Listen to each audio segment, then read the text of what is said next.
un homme extérieur qui va être revêtu par l'homme intérieur. Comme l'homme intérieur qui vient maintenant engloutir.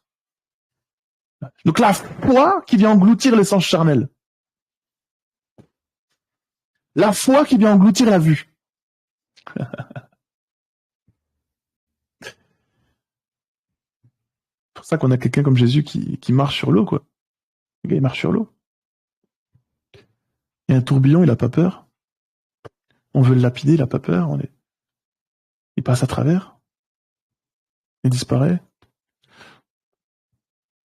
Il a appris à ne plus vivre d'après l'homme extérieur, mais depuis l'intérieur.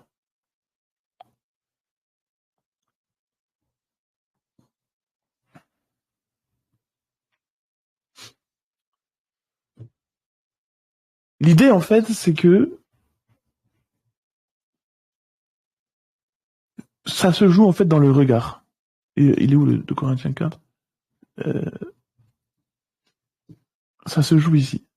Parce que nous regardons, non point aux choses visibles, mais à celles qui sont invisibles.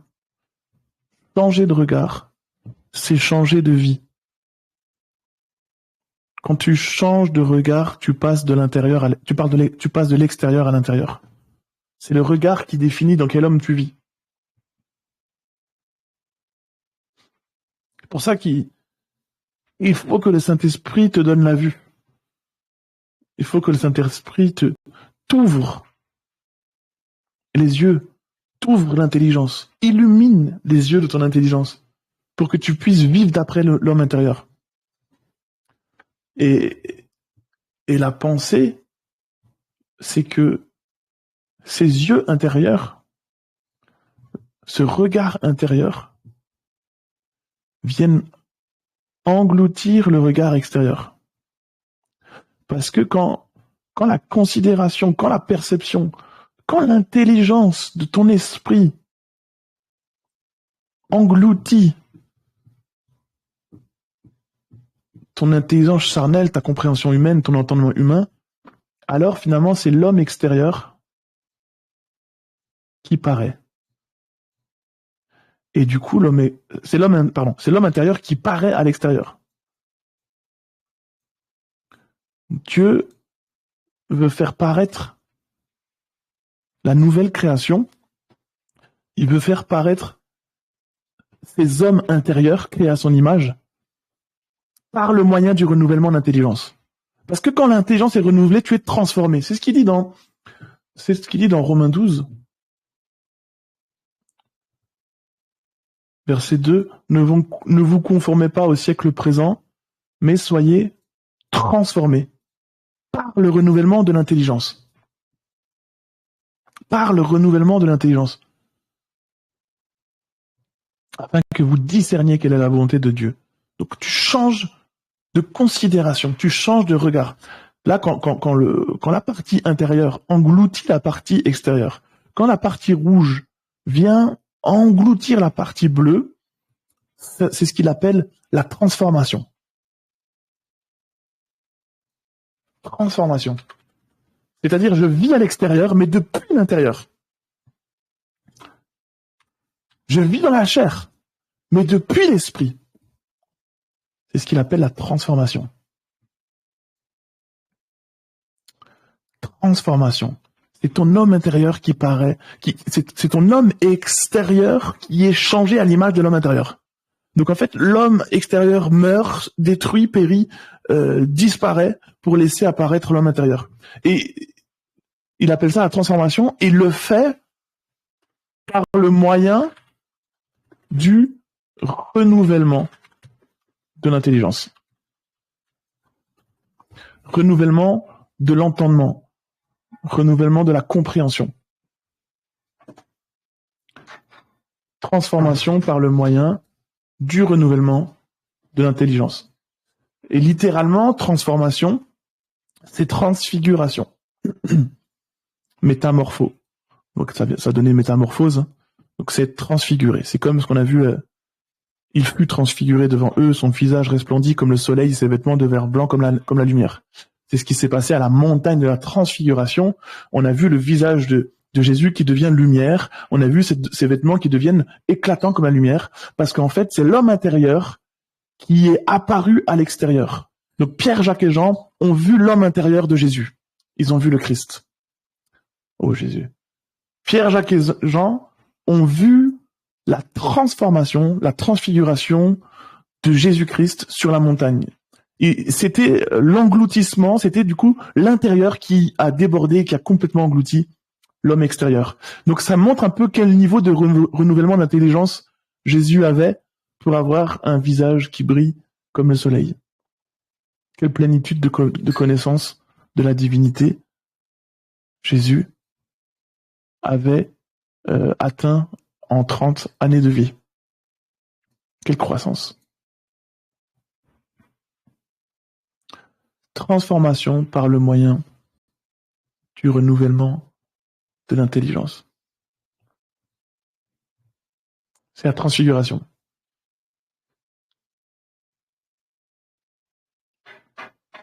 Pas assez du monde extérieur au monde intérieur. Alors, il ne nous fait pas entrer en nous-mêmes pour qu'on reste bloqué dedans et qu'on devienne bizarre. Il nous fait entrer en nous-mêmes pour que l'intérieur soit changé, nettoyé, purifié, pour jaillir à l'extérieur. Pour rejaillir à l'extérieur. Le but, c'est que la nouvelle vie, le but, c'est que la vie de l'homme intérieur se manifeste au travers de l'extérieur. C'est ce que Paul il dit voilà, on peut le prendre aussi. Hop. De Corinthiens 4. C'est ce qu'il dit juste avant qu'il nous parle de l'homme intérieur et de l'homme extérieur. Hein. Il dit, de Corinthiens 4, verset 10, portant toujours avec nous dans notre corps la mort de Jésus, afin que la vie de Jésus soit aussi manifestée dans notre corps. Tu vois? Donc, finalement, quand il parle de l'homme intérieur, il parle de la vie de Jésus. Il dit que l'homme intérieur, c'est la vie de Jésus, c'est la vie du ressuscité. Parce que il dit on porte avec nous dans notre corps la mort de Jésus. Ça, c'est l'homme extérieur qui se détruit, afin que la vie de Jésus soit aussi manifestée dans notre corps. Voilà. L'homme intérieur qui se renouvelle. Donc l'homme intérieur, quelque part, c'est la vie de Jésus. Donc quand tu négliges l'homme intérieur, tu négliges Jésus. Quand tu méprises l'homme intérieur, tu méprises la vie de Jésus. Quand tu prends soin de l'homme intérieur, en toi et dans les autres, quand tu prends soin de l'homme intérieur des autres, chez les autres, tu es en train de prendre soin de la vie de Jésus. Tu prends soin du ressuscité. Il dit, voilà, vous avez donné un verre d'eau au plus petit d'entre les miens, c'est à moi que vous l'avez donné. Il dit, j'étais en prison, vous n'êtes pas venu me visiter. Il dit, j'avais faim, vous ne m'avez pas donné à manger. Il dit, mais je comprends pas pourquoi tu dis ça? C'est parce que vous ne m'avez pas approché à l'intérieur. Vous avez méprisé les hommes intérieurs au profit des hommes extérieurs. Voilà, verset 11, car nous qui vivons, nous sommes sans cesse livrés à la mort à cause de Jésus, afin que la vie de Jésus, voilà, il dit pas l'homme intérieur là, il dit pas l'esprit ou quoi, il dit la vie de Jésus soit aussi manifestée dans notre chair mortelle. Tu comprends? C'est-à-dire que Jésus, il vit dans ton homme intérieur. Ici, là, l'intérieur, là, c'est la vie de Jésus. C'est sa vie, elle est là. Jésus est là. Donc, il est ressuscité. Hein. C'est le ressuscité. Donc, Jésus, il est mort à l'extérieur. Dans les choses visibles, il est mort, il est crucifié. On l'a vu crucifié. On pouvait le toucher. On pouvait le voir. Dehors, il est mort. À l'extérieur, il est mort. On peut plus le rejoindre à l'extérieur. Si on veut le rejoindre à l'extérieur, c'est sur la croix. Tu ne peux pas trouver un Christ vivant à l'extérieur. Il est vivant en toi. Aller à la rencontre de Jésus, c'est à l'intérieur. Il est mort à l'extérieur, mais il est ressuscité à l'intérieur. Et maintenant, il veut à nouveau jaillir au travers de toi. Il va à nouveau apparaître.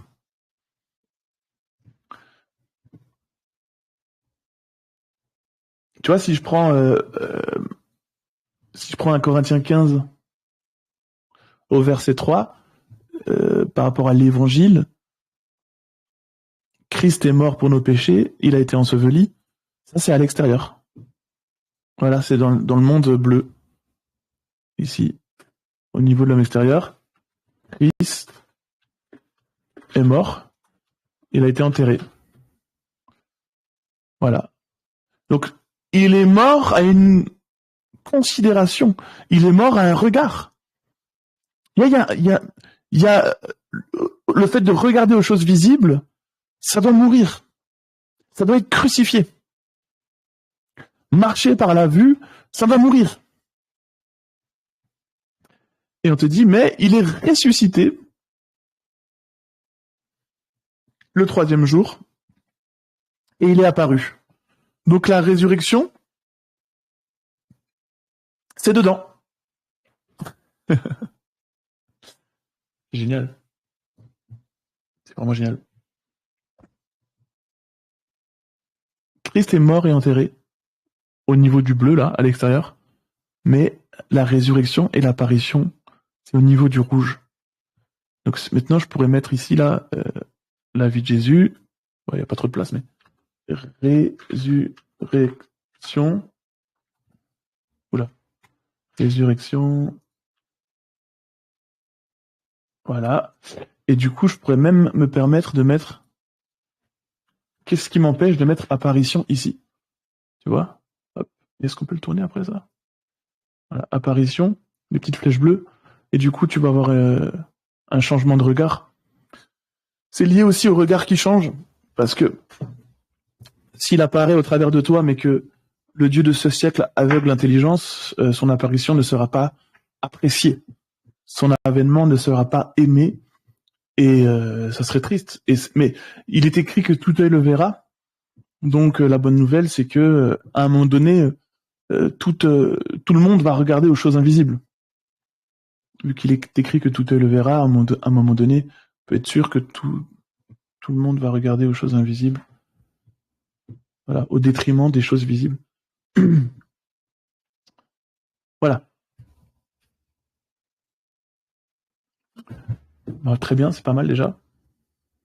C'est pas mal. Transformation par le moyen du renouvellement d'intelligence. Donc c'est passer d'une considération des choses visibles. C'est vivre d'après ce que je ressens. D'après, en fait, mon âme. Hein. Mais par le renouvellement d'intelligence, j'apprends à vivre d'après d'autres sens. D'après une autre réalité.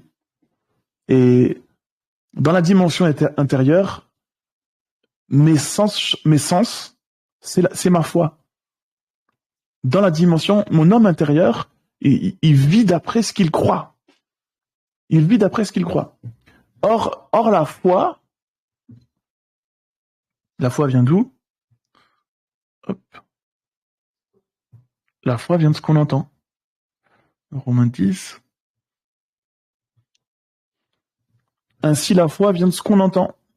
Et ce qu'on entend vient de la parole de Christ. Ok?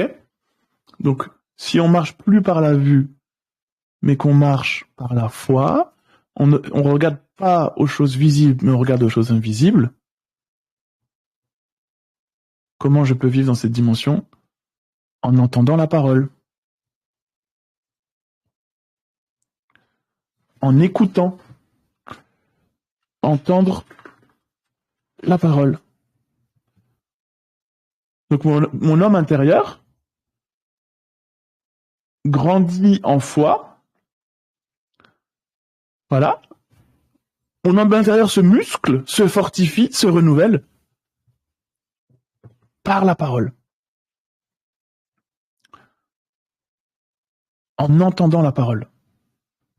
Et vous savez en plus que c'est pas entendre comme ah bah là j'ai entendu le son de sa voix, j'ai entendu les décibels de sa voix, donc maintenant la foi est venue.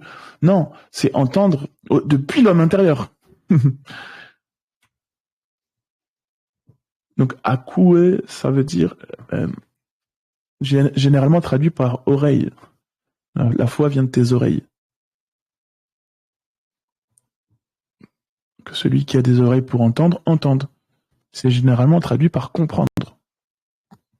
Par exemple, donc le mot c'est akoué, et si je prends maintenant 1 Corinthiens 14, au verset 2. En effet, celui qui parle en langue ne parle pas aux hommes, mais à Dieu, car personne ne le comprend. Car personne ne le comprend. Tu vois, comprend ici, c'est akuo. Voilà, c'est la même racine. Donc en fait, la foi vient de ce qu'on comprend. La foi vient de ce qu'on comprend et ce qu'on comprend de la parole.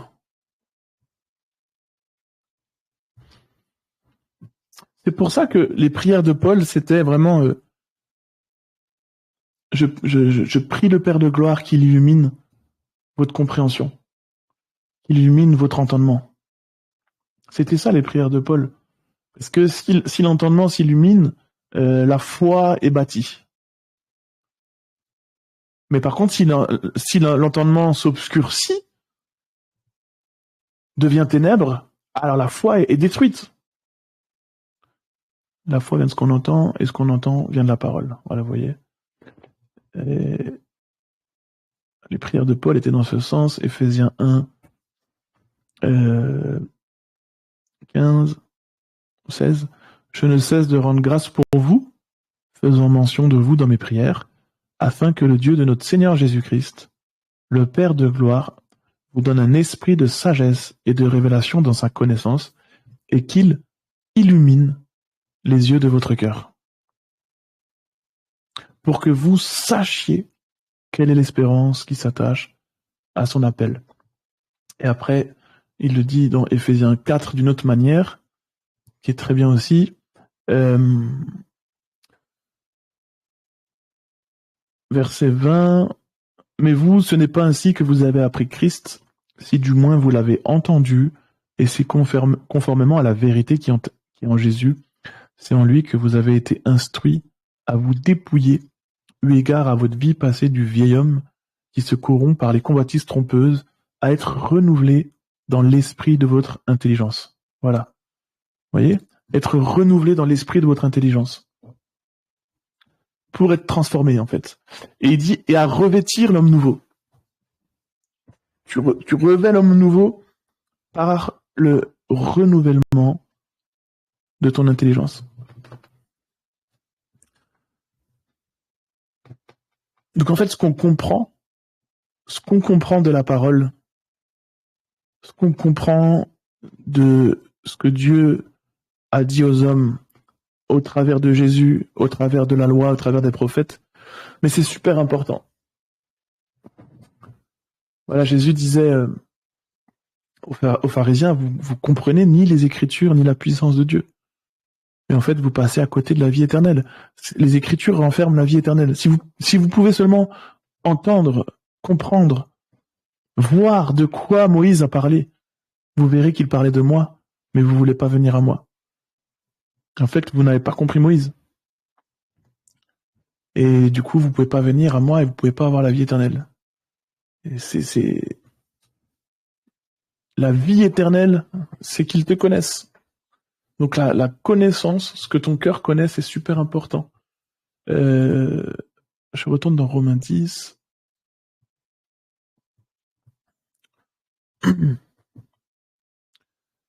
Au verset 8. Tu vois, par exemple, je prends Romains 18 et je prends Jean 1. Jean 1, verset 1. Au commencement était la parole était avec Dieu, la parole était Dieu. Donc au commencement était la parole était avec Dieu, et la parole était Dieu. La parole était Dieu, au commencement. Après, la parole, elle s'est fait chair.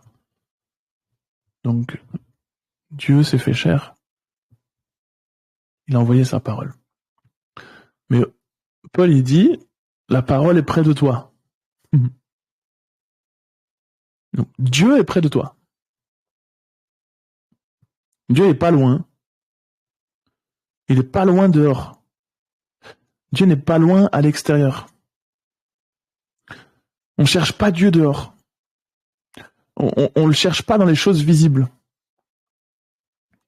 On ne le cherche pas avec les sens charnels. C'est le meilleur moyen de tomber sur le Dieu de ce siècle. Chercher à approcher Dieu par l'extérieur, C'est le meilleur moyen de tomber sur le Dieu de ce siècle. Celui qui a reçu pour nourriture la poussière de la terre.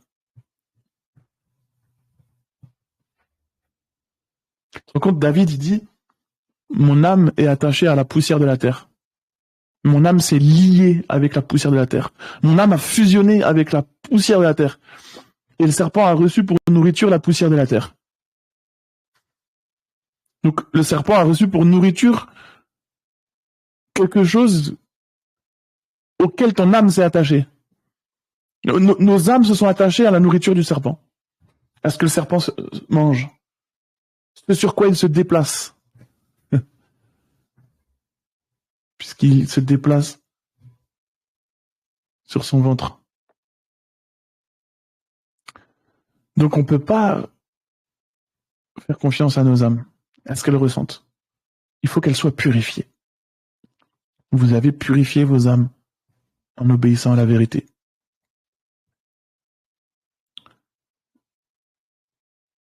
Simon-Pierre, pris dans ses émotions, les pensées de son âme l'animent et dit à Jésus, « À Dieu ne plaise, tu n'iras pas à Jérusalem. » Simon-Pierre, c'est son âme qui lui inspire ces mots, c'est ses sentiments. La peur de perdre Jésus, la peur d'être abandonné, comment on va faire pour s'en sortir s'il part, s'il meurt maintenant? Il est trop jeune pour mourir, on a encore plein de choses à faire. C'est son âme qui l'inspire. Il dit, à Dieu ne plaise, tu ne partiras pas. Et Jésus répond quoi? Arrière Satan. Arrière Satan. Parce que Satan peut passer par les sens charnels. Il peut passer par les sentiments de ton âme pour s'exprimer. Il peut marcher par là. C'est une voie, c'est un chemin pour lui. L'homme extérieur est un chemin. Je dirais même que c'est une demeure pour le diable. Une friandise. Et Jésus dit à Satan, tes pensées ne sont pas les pensées de Dieu. Donc vous voyez que les pensées de l'âme de Simon, c'était pas les pensées de Dieu. C'était des pensées purement humaines. Purement humaines par rapport à l'homme qui a été corrompu, qui a été attaché aux choses d'en bas. Mais maintenant, il vient par l'intérieur, en mettant son esprit en nous, en mettant sa pensée, la pensée de Christ en nous, il vient maintenant détacher notre âme de cette nature-là, de cette nature corrompue, pour nous rendre incorruptibles. Il veut rendre ton âme incorruptible. Regarde 1 Corinthiens 15. 1 Corinthiens 15, hop.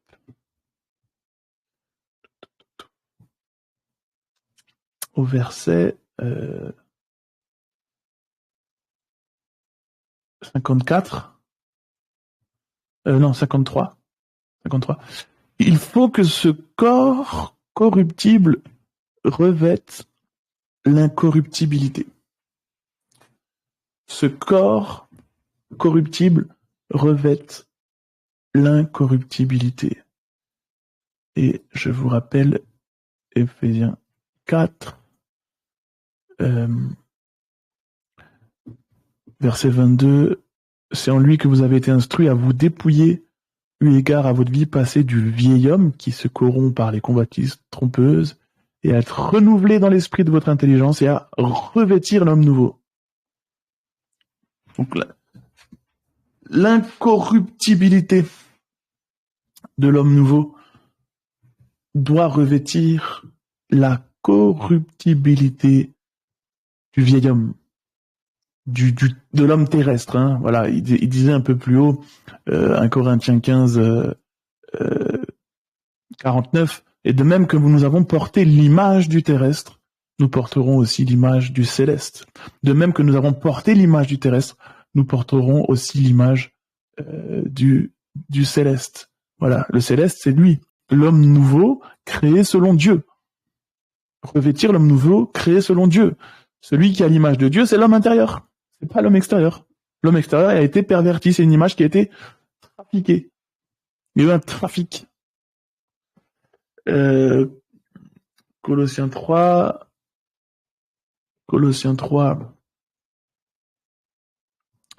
verset 9, ne mentez pas les uns aux autres, vous étant dépouillés du vieil homme et de ses œuvres, et ayant revêtu l'homme nouveau, qui se renouvelle dans la connaissance, selon l'image de celui qui l'a créé.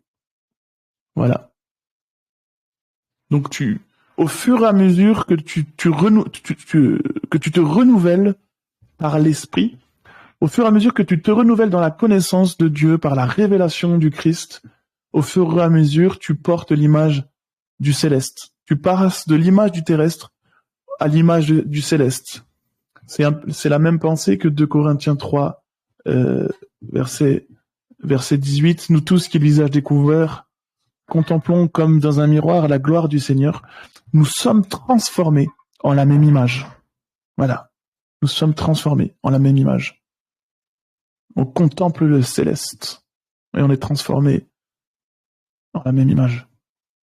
Transformé, voilà, métamorpho, donc transfiguré, la même pensée, hein. Transformé par le renouvellement de l'intelligence. Donc tu vois, en fait, c'est important que ton intelligence s'illumine. C'est important que ta compréhension du mystère de Dieu soit transformée, soit renouvelée.